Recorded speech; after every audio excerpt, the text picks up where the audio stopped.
दत्त श्री स्वामी समर्थ। मी शीतल तुमच्या सगळ्यांचं आपल्या चॅनलमध्ये स्वागत करते आणि आजच्या व्हिडिओला सुरुवात करते।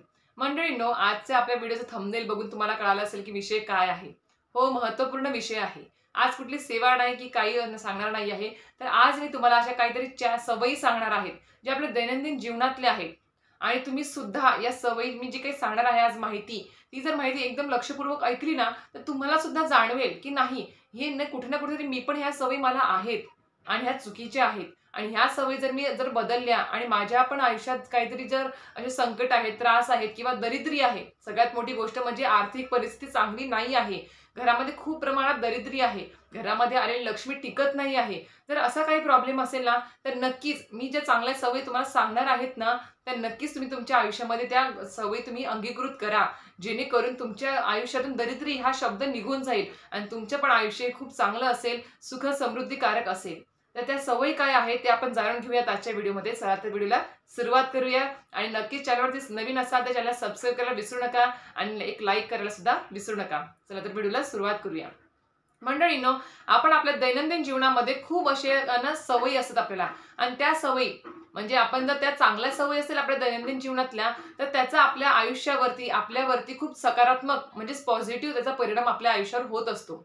पण जर आपल्याला काही वाईट सवयी असतील तर त्याचा सुद्धा आपल्या आयुष्यावर आणि आपल्यावरती वाईट परिणाम म्हणजेच नकारात्मक परिणाम आपल्यावरती होत असतो, म्हणजेच निगेटिव्ह सगळं आपल्यावरती त्याचा परिणाम होत असतो, आपल्या आयुष्यावर, आपल्या जगण्यावरती, आपल्या घरातल्या प्रत्येक गोष्टीवरती, सगळ्या म्हणजे छोट्या मोठ्या जे आपण कार्य करतो आहे, कामं करतो आहे, घरात जी लक्ष्मी येते त्या सगळ्यावर त्याचा वाईट परिणाम होत असतो। तर अशाच प्रकारे तुम्हाला आजच्या व्हिडिओमध्ये मी एक चांगल्या सवयी सांगणार आहे आणि आधी मी तुम्हाला सांगणार आहे की काय चुकतंय तुमचं। हे बघा, खूप लोक म्हणजे जे आता स्वामी भक्त आहेत किंवा स्वामी सेवेकरी आहेत किंवा जे नसतील सुद्धा आणि ते सुद्धा व्हिडिओ पाहत असतील, त्यांना सुद्धा सांगेल की तुम्ही खूप देवदेव करत आहात, स्वामींची पारायण करत आहात, नित्यसेवा करत आहात, आता प्रकट दिन आहे, प्रकट दिनानिमित्त सुद्धा सेवा करणार आहात 21 दिवसांची। कालचा माझा व्हिडिओ पाहिला असेल, त्यात मी सेवा सांगितलेल्या आहेत, त्या सेवा सुद्धा तुम्ही संकल्पयुक्त चालू करणार असाल आणि कुठेतरी एक इच्छा मनामध्ये घेऊन तुम्ही ती सेवा चालू करणार असाल किंवा सगळं काही आहे तरी सुद्धा तुम्ही सेवा करणार असाल। पण आता ज्यांनी कोणी इच्छा व्यक्त केली आहेत ते सुद्धा ते आता सेवा चालू करतील किंवा काही काही त्यांची कोणाची 11 गुरुवार चालू असतील, कोणाची पारायण चालू असतील, कुठली तरी एक इच्छा पूर्ण व्हावी म्हणून। तर कुठे कुठे असं होतं ना की बा असं कधीतरी एक विचार मनामध्ये येतो त्या व्यक्तींच्या की बा मी सगळ्या गोष्टी करतो आहे, स्वामींसोबत प्रामाणिक आहे, स्वामींची रोजची नित्यसेवा करतोय, 2 टाइम स्वामींना मी नैवेद्य ठेवतो आहे, नित्यसेवा करतोय, पारायण करतोय, सगळ्या गोष्टी करतो आहे, स्वामींना दर गुरुवारी अभिषेक करतो आहे, सगळ्या गोष्टी करतो आहे, सगळ्या गोष्टी म्हणजे केंद्रातून ज्या काही सेवा भेटतात त्या सगळ्या सेवा करतो आहे। पण तरी सुद्धा माझ्या आयुष्यातून दरिद्री हा शब्द जात नाही आहे, माझी आर्थिक परिस्थिती जी आहे ती चांगली होत का नाही आहे, कुठे चुकतंय माझं, असं म्हणत म्हणत कुठेतरी आपल्या मनामध्ये एक दिवस असा विचार येतो की नाही, मी स्वामींची सेवा करतोय पण माझ्या आयुष्यात ते चांगलं होत नाही आहे, मग मी स्वामींना म्हणजे माझ्या आयुष्यात काही चांगलं करायचंच नाहीये का, असं आपण कुठेतरी एक शेवटचा थॉट आपल्या मनामध्ये येतो की नाही, मी आता सेवा सोडतो, आता मला काही सेवा होणार नाही कारण की माझ्या आयुष्यात काही चांगलं होतच नाही, उलट सगळं वाईटच होत चाललं आहे। पण तुम्हाला खरंच वाटतं का की स्वामी महाराज आपलं वाईट करतील? कुठेतरी आपण सेवा करत असताना आपलं काही चुकत नाही आहे, आपण आपल्या दैनंदिन जीवनात कधीच एक सुद्धा चूक करत नाही आहोत, एवढे आपण म्हणजे जे प्रामाणिक माणूस आहोत का, याचा आधी तुम्ही स्वतः विचार करा। फक्त देवदेव करून, देवासमोर दिवसभर बसून, पारायण करून, नित्यसेवा करून, घंटी वाजवून, नारळ फोडून काही उपयोग होत नसतो। मेहनत प्रत्येकाला करायची आहे आणि हा म्हणजे देवाने जे आपले 2 हात दिले त्यांना आपल्याला मेहनत करायची आहे, कष्ट घ्यायचेच आहेत आणि त्याला सुद्धा पर्याय नाही आहे, मेहनतीला पर्याय नाही, फक्त त्याला आपल्याला नशिबाची जोड म्हणून आपल्याला स्वामींची सेवा वगैरे सगळ्या गोष्टी करायच्या असतात, आपल्याला अध्यात्मात सुद्धा राहायचं असतं। कारण की आजचं जे जग आहे ना, ते कधी कुठल्या छोट्या गोष्टीवरून, कुठल्या छोट्याशा संगतीवरून आपण वाईट मार्ग लागूत ना सांगता येणार नाही, म्हणून आपल्याला अध्यात्म खूप महत्त्वाचं आहे आपल्या आयुष्यामध्ये। त्याचबरोबर आपल्याला आता तुम्हाला सगळ्यात पहिले मी सांगेल, आणि काही सवयी जे सांगणार की स्त्रियांसाठी म्हणजे घरातल्या कुलस्त्री आहेत त्यांच्यासाठी सांगणार आहे की त्यांनी काय बदल करायचा आहे त्यांच्या रोजच्या सवयींमध्ये। त्याचबरोबर काही पुरुषांना सुद्धा मी सांगणार, जे दादा जे काका वगैरे माझे व्हिडिओ पाहत असतील त्यांच्या सुद्धा साठी मी काही त्यांचे चूक आहेत ते दाखवणार आहेत आणि त्या सुद्धा सवयी सांगणार आहेत, त्यामुळे नक्की व्यवस्थित पूर्ण व्हिडिओ पहा। आता तुम्हाला सांगितल्याप्रमाणे आपल्याला आपल्या आयुष्यामध्ये काही सवयी ह्या चांगल्या करायच्या आहेत, जेणेकरून त्या सवयी जर आपण चांगल्या आपल्यास ठेवल्या ना, म्हणजे रोजच्या दैनंदिन जीवनात कुठलीही चूक न करता, तर नक्कीच स्वामी महाराज आपली जी काही सेवा करतोय ना ती नक्कीच आपल्याला लगेच फळ त्याचं मिळेल, लगेच ती सेवा आपली स्वामी महाराज ग्राह्य धरतील। पण त्या सवयी कोणत्या आहेत? सर्वप्रथम तुम्हाला सांगेल, की आपण ज्यावेळेस सकाळी लवकर उठतो, उठल्यावरती सर्वप्रथम आपण अंघोळ केल्यावरती, शुचिर्भूत झाल्यावरती आपल्या गुरूंचं, आपल्या कुलदेवतांचं नामस्मरण करायला हवं. त्याचबरोबर त्या गुरूंचं आणि कुलदेवतांचं नामस्मरण करूनच आपण आपली देवपूजाही करायला हवी. कुठेही बडबड न करता देवपूजा करताना खूप लोकांना सवय असते, की बडबड करायची, गप्पा मारत-मारत, टीव्ही बघत-बघत सेवा करायची, अशी खूप लोकांना सवय असते. कुठेतरी काहीतरी घरात किरकिर चालू आहे, भांडण चालू आहे, सकाळी उठल्या-उठल्या त्याच्यातच ती देवपूजा चालू आहे. आपण पण बडबड करतोय, शिव्या देतोय, कोणाला नावं ठेवतोय, हा असाच आहे, तो तसाच आहे, म्हणून ती देवपूजा चालू आहे. पण तुम्हाला कळतं का, हे गोष्टी करत असताना देवपूजा आपण करतोय, त्याचे सगळे दोष आपल्याला लागतायत. देवांना तर आपण त्याच्यामुळे म्हणजे दोष लागतो आहेच, पण त्याच्यामुळे आपल्याला सुद्धा दोष लागतो आहे. खूप लोकांना सवय बघा, तुम्ही ऑब्झर्व्ह करा. खूप लोकांना सवय आणि खूप कमी लोकं आहेत, जे देवांचं नामस्मरण करून, देवांचं मंत्र, स्तोत्र लावून देवपूजा करतात. खूप कमी लोकं आहेत.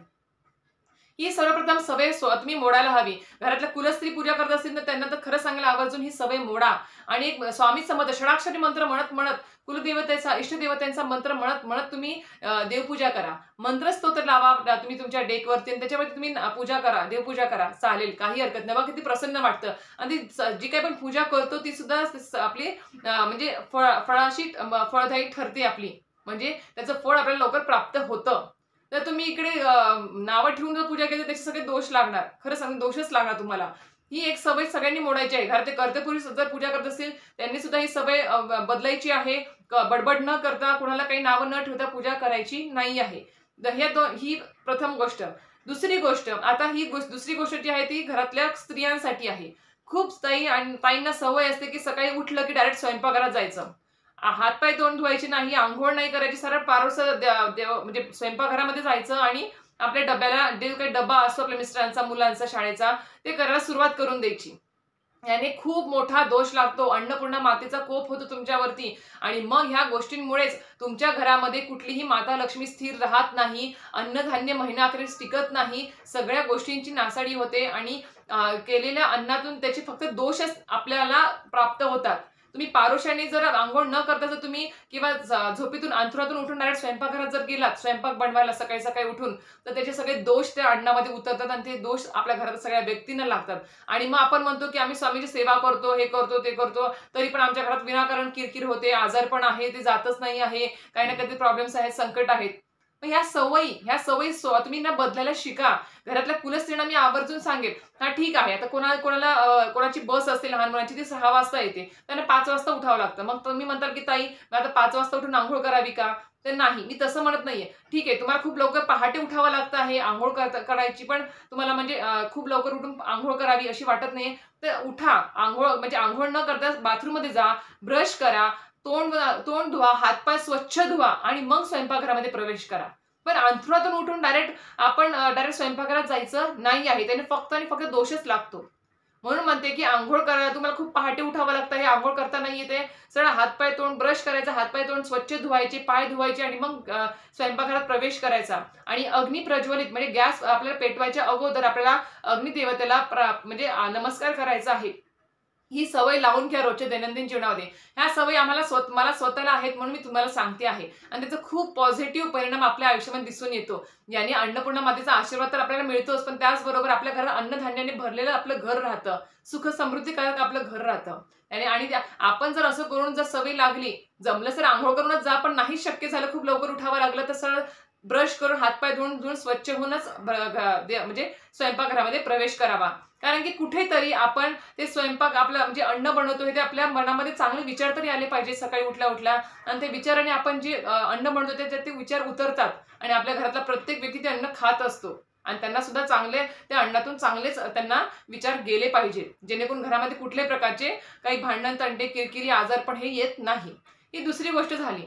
तिसरी गोष्ट जी आहे, आता आपल्या घरामध्ये जर काही वयस्कर मंडळी आहेत, आता खरं सांगेल की जॉईंट फॅमिली असते, सासू सासरे आहेत, दीर आहेत, जाव आहेत, मोठमोठे घरामध्ये वयस्कर मंडळी आहेत, तर आपण स्वामींची सेवा करतोय, आपण स्वामी सेवेकरी स्वतःला म्हणून घेतो, तर हा सुद्धा गुण पाहिजे की आपल्याकडून कधीही आपल्यापेक्षा मोठ्यांचा अपमान झाला नाही पाहिजे.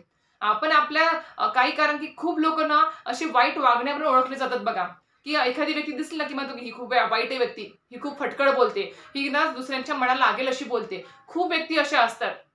खूप व्यक्ती असे असतात. मग ते तुम्ही कितीही दिवस रात्र धडपड करा, सेवा करा, जप करा, पारायण करा, पण तुमचं तोंडातून तुमची जी वाणी आहे ती जर शुद्ध नसेल, तुमच्या वाणीतून, तुमच्या मुखातून जर वाईट शब्दच निघत आहेत, फक्त ह्याला नाव ठेव, त्याला नाव ठेव, जर दिवसभर तुम्ही हेच काम करत असाल, तर त्या सेवेचं काही देखील फळ नाही. 100% ती सेवा तुमची फेल ठरणार आहे. त्याचं काही फळ मिळणार नाही तुम्हाला. कारण की स्वामी महाराजांनी तुम्ही देऊळ बंद पिक्चर पाहिला असेल, त्याच्यामध्ये एक डायलॉग आहे बघा, ज्याच्यामध्ये त्या ज्यांनी स्वामींचं जे रूप धारण केलं त्यांनी एक वाक्य बोललं होतं, की भलेही त्रिकाळ आरतीला म्हणजे केंद्रामध्ये दोन्ही टाइमला त्रिकाळ आरतीला जरीही तुम्ही नसाल तरीही चालेल, पण तुम्ही आयुष्यामध्ये चांगली कामं करा आणि जो चांगली कामं करतो त्याच्या पाठीशी मी उभा आहे, असं स्वामींचं वाक्य आहे बघा. खरंच सांगते, तुम्ही ना खूप वाईट कामं करा आणि इकडे देवदेव करा, काही त्याचा फायदा नाही. स्वामी महाराज कधीच तुमच्या पाठीशी उभे राहणार नाही. हां, भले तुम्हाला नित्यसेवा करायला वेळ भेटत नाही, पारणं करायला वेळ भेटत नाही, पण तुम्ही दिवसभर नामस्मरण करत आहात मनातल्या मनामध्ये. प्रत्येक घरामधले काम करताना नामस्मरण करत, करत, करत आहात आणि तुम्हाला सगळ्यात चांगल्या सवयी आहेत. सगळ्या चांगल्या गोष्टी तुमच्या अंगीकार आहेत. म्हणजे मोठ्यांचा मान ठेवणे, कधी कोणाला वाईट न बोलणे, म्हणजे कोणाला त्रास होईल असं न वागणे, स्वयंपाकघरामध्ये प्रवेश करताना शुचिर्भूत होऊन चांगल्या प्रसन्न चित्ताने मनाने आपण म्हणजे स्वयंपाकघरात प्रवेश करणे, घर स्वच्छ ठेवणे, या सगळ्या ज्या गोष्टी आहेत ना, जर आपण अंगीकारल्या ना, तर खरंच सांगते स्वामी महाराज सदैव पाठीशी राहतील. भले तुमची सेवा कमी असू दे, पण चांगले गुण, चांगल्या सवयी तुमच्या अंगात असतील ना, अंगीकृत असतील ना, तर नक्कीच स्वामी महाराज सदैव पाठीशी असतील तुमच्या. मग आपण म्हणतो की नाही, ही तर जास्त सेवा करत नाही व्यक्ती, पण जे सगळ्या इच्छा पूर्ण झाल्या आहेत, जे सगळं चांगलं आहे आणि मी इतकी देवदेव करते आहे, सगळं करते आहे, पण माझं काही होत नाही चांगलं. कारण की तुमच्या मुळात तुमचे सवयीच चुकतायत ना. दैनंदिन जीवनात जी तुमची वागणूक आहे, बोलणं आहे, एखाद्याबद्दल विचार करणं आहे, ते सगळं वाईटच असेल तर कसं चांगलं होणार? ते सगळी सेवा तुमची नष्टच होऊन जाणार, पुण्य नष्ट होत जाणार.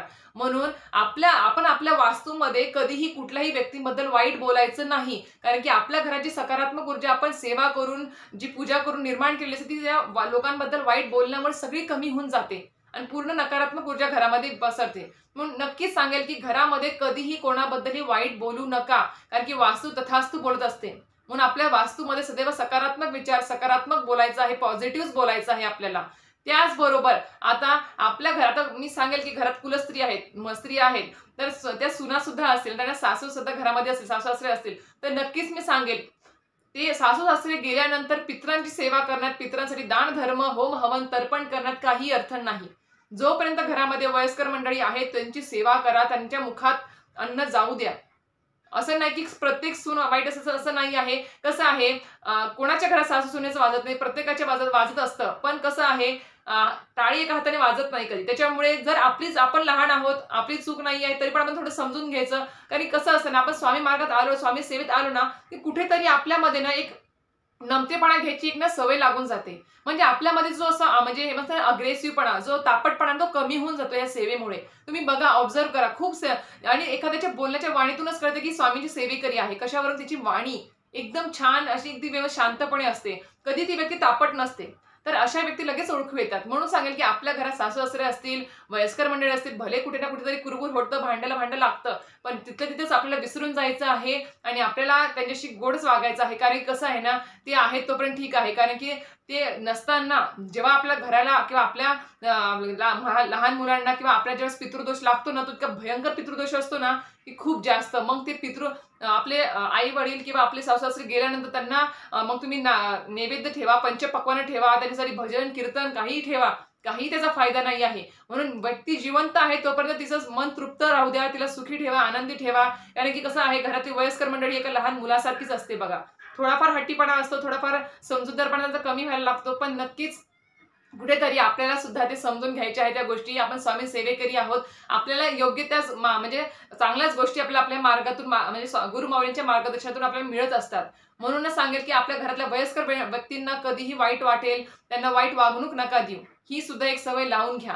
त्याचबरोबर आता जे कोणी आता पुरुष मंडळी हे व्हिडिओ पाहत असतील, त्यांना सुद्धा सांगेल की आपल्या घरातल्या ज्या काही स्त्रिया आहेत, आपली बायको, आपली मुलगी, आपली वहिनी असेल, आपली आई असेल, आपली म्हणजे सासू असेल, कोणीही असेल, बहीण असेल, कोणी असेल, त्या स्त्रियांना मान द्यायला शिका. भलेही तुम्ही मी परत सांगेल की तुम्ही घरातल्या कर्त्या पुरुषांनी सुद्धा, पुरुष मंडळी सुद्धा तुम्ही देवदेव करा, स्वामींची भक्ती करतात, ग्राम अभियान करतात, सगळ्या गोष्टी करतात, पण घरातल्या कुलस्त्रींचा अपमान करतायत, मुलीचा अपमान करतायत, घरात ज्या स्त्री आहेत त्यांचा अपमान करतायत, त्यांना मारझोड करत असाल, त्यांना वाईट बोलत असाल, त्यांना टोचून त्यांना टोचेल असं बोलत असाल, तर खरंच सांगेल तुमच्या घरामध्ये कधीच माता लक्ष्मी प्रवेश करणार नाही आणि स्वामीचा आशीर्वाद देखील तुम्हाला मिळणार नाही, कधीच नाही मिळणार.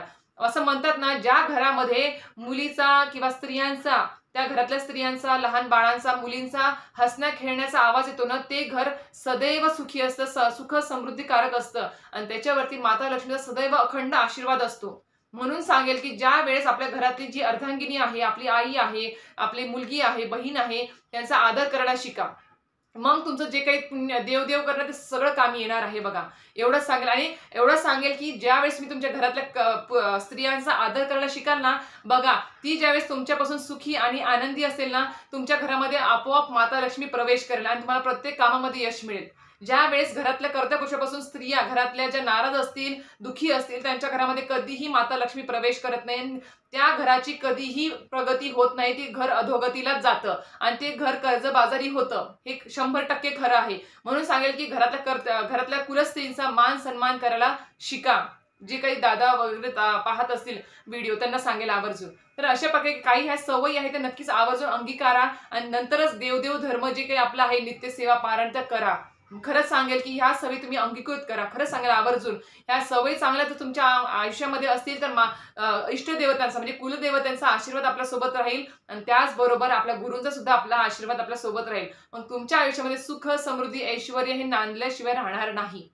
अशा प्रकारे छोटीशी माहिती थोडी मोठी झाली, पण नक्कीच आवडली असेल तर व्हिडिओ लाईक, शेअर आणि सबस्क्राईब करायला विसरू नका. श्री स्वामी समर्थ.